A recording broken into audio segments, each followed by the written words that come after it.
Okay, so to change the network address, you have to press the curved arrow button a couple of times until you see a few in cipher functions. Oops, just passed by. Let me go over again.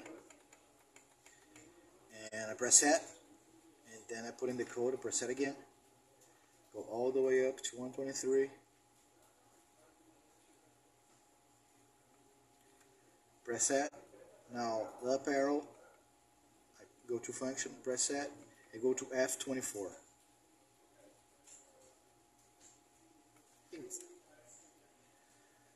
Went all the way ahead. Let me go back, F24. I press set, here's the address number 1. I change it to whatever number I want it. Let's say 13. There we go. Press set again, just make sure. So it's been changed, 13 address.